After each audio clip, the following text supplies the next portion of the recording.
Magandang araw na naman pong muli sa inyong lahat mga ka-vlog, boss, idol, regular viewer, silent viewer at kasama na rin po ang lahat ng mga OFW. Ang gagawin ko naman po ngayon ay magdadiagnose po ako ng battery charger na ginagamit ko po dito sa mga dump truck.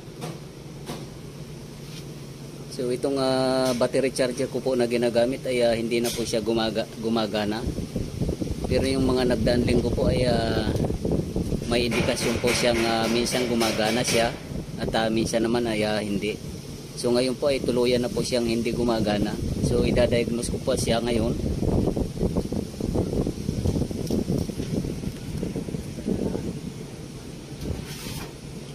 Try po natin i-connect. So mayroon pong 24 volts at saka 12 volts sa output po itong charger na to. So ilalagay po natin sa 24 volts. Itong battery po ay 24 volts siya. Naka-series connection po. Dalawang battery. 12 plus 12, 24 volts po. So series connection.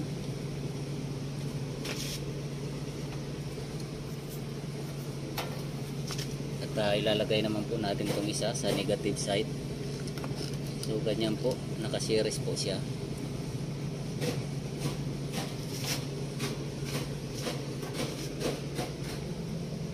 Sasaksak po natin siya.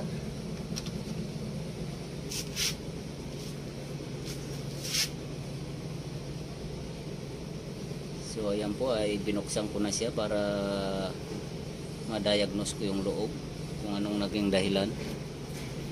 Pero bago po natin i-diagnose ay ipapakita ko po muna. So since nakasaksak na po yun, power supply natin at switch on natin.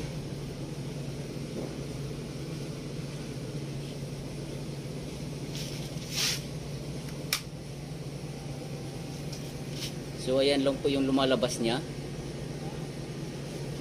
Wala po siyang karga na hindi po siya nag-output ng current. Wala pong indikasyon. Negative 0 po siya. So ibig sabihin wala po, hindi siya kumakarga pero naka-switch on po siya. Mayroon siyang power supply pero wala po siyang output. So ito po yung i-diagnose ko.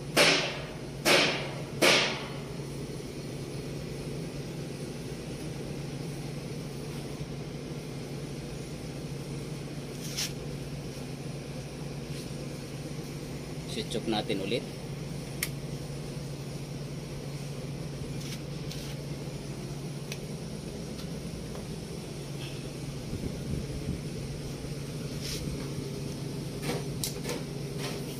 Tanggalin.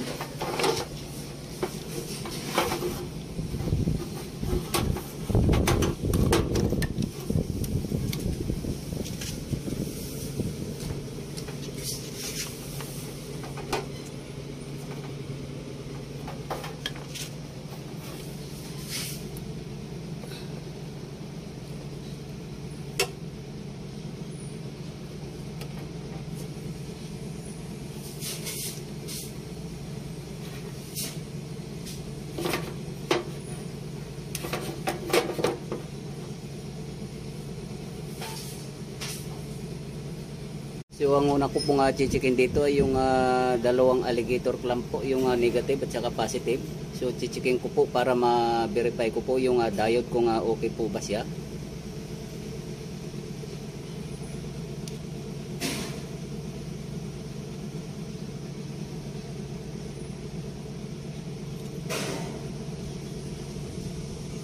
So wala po siyang palo.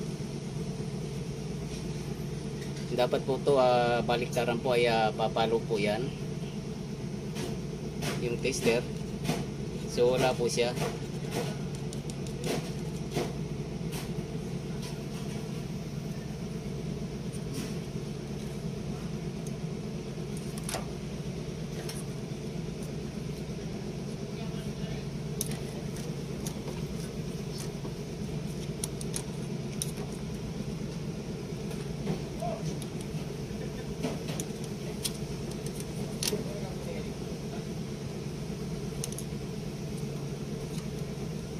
So balik na rin naman po natin yung negative at saka positive test probe. So wala pa rin po. So dapat po ito papalo po pag baliktaran kung may wala pong problema yung diode. So ibig sabihin po may problema to. Either diode po linya.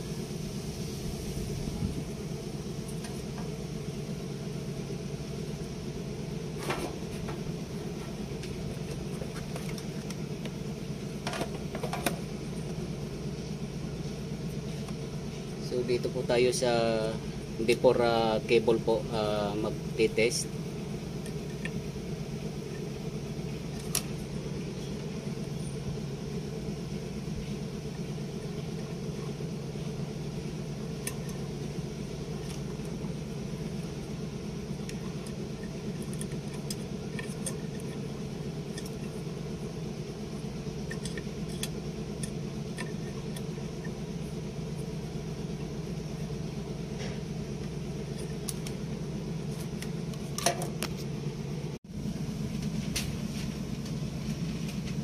Ito po may reading siya. Before cable po yung tinesting ko. So kanina po yung cable po yung alligator clamp po ay tinesting ko ay hindi po siya pumapalo. Ngayon po ay pumapalo siya.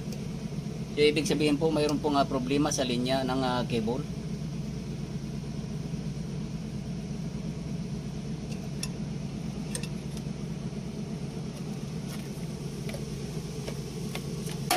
So mayroon po akong napansin dito. So mayroon pala pong pinagdugtungan dito itong negative cable po. So malamang po ito yung problema siya. Kaya nawawala-wala po minsan at tuluyan na po ngayon ay nagkaroon ng wala ng charge. So ito nga po ang napansin ko. Ayan sunog po siya. Yan. So ang akala ko po ay diode po yung sira. So hindi po pala diode, malamang ito po siya. So mayroon po akong ilalagay na ibang cable. So ilalagay po natin para malaman natin kung ito po yung naging problema. Dapat po pag napalitan to ay gagana po siya. So mayroon po akong ginawang jumper cable dito. So sinisimplify ko na lang po yung pag-diagnose po kasi mayroon po akong nakitang indikasyon na may problema po, kaya hindi na po natin isa-isahin ngayon to. So ito na po ida-direct na kagad po natin yung cable na ginawa ko para ma-bypass po itong cable na to, itong negative power na to. So ito na po yung ilalagay ko. Ito siya para malaman na kagad po natin kung yan po talaga yung naging problema. So since ito po yung connection niya at mayroon dito sa ibabaw, so dito na po natin ilagay at iisa lang po ang connection niyan. Dumaan lang po ng fuse bone. Yan. At saka ito na po yung dito na po natin ikakabit to. At itong positive naman po ay ilalagay natin dito. Yan. At isasaksak na po natin yung power supply. Ayan na po. So magiging complete circuit na po siya, pero hindi na po yung original na connection kasi binaypass po muna natin para malaman lang po natin kung gagana po siya. So wala na po muna to. So ito na po yung kapalit temporarily. Yan. Double check lang natin, baka mayroong mag short circuit dito.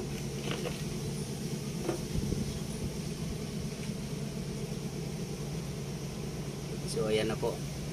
Tatry po natin. Switch on.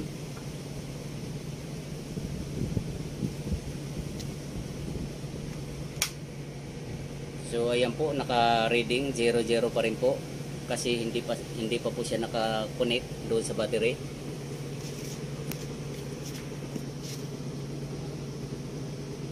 So since sa 24 volts, ilalagay po natin sa 24 volts din yung setting niya. So ayan po, try natin.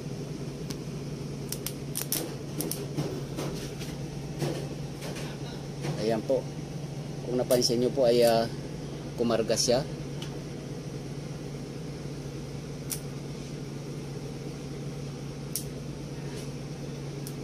Ayan.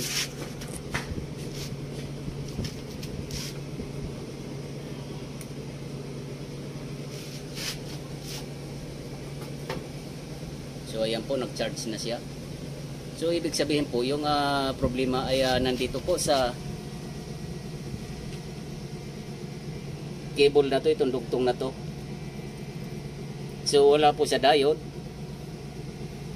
So ang gagawin ko na lang po nito ay papalitan ko po itong linya na to, itong cable na to. At ito na po yung ikakabit ko, itong itinanap na itap ko po dito. Ito na po yung ipapalit ko para mapagana ko po ulit to.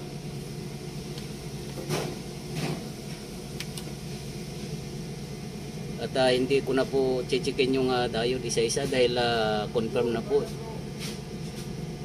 Confirm na po yung problema ay cable lang po pala. So yung inaakala ko po na diode yung problema dahil yung diode po yung dinadaanan po bago mag-rectify po ng alternating current papuntang direct current. So itatap ko na lang po dito sa original na pinag-connect nito dito para dadaan po siya ng fusible link.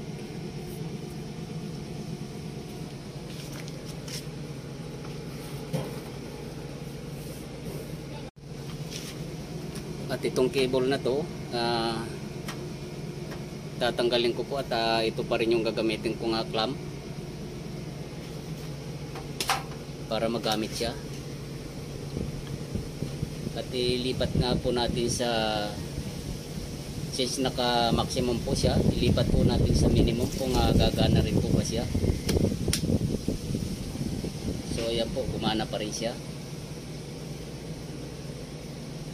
Ilipat natin sa maximum ulit. So confirm po ay okay na po yung naging operasyon ng charger. Ilipat natin sa 1. So gumagana pa rin siya.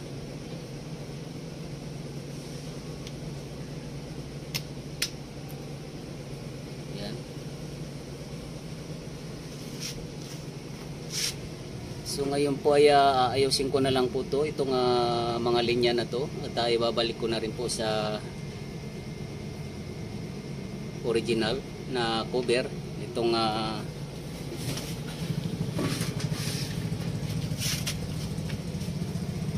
cover po na protection para huwag pasukin ng tubig.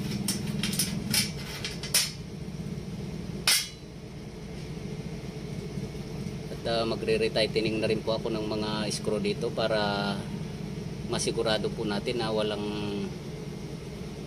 loose connection, at cleaning na rin po ng surrounding dahil malikabok po siya.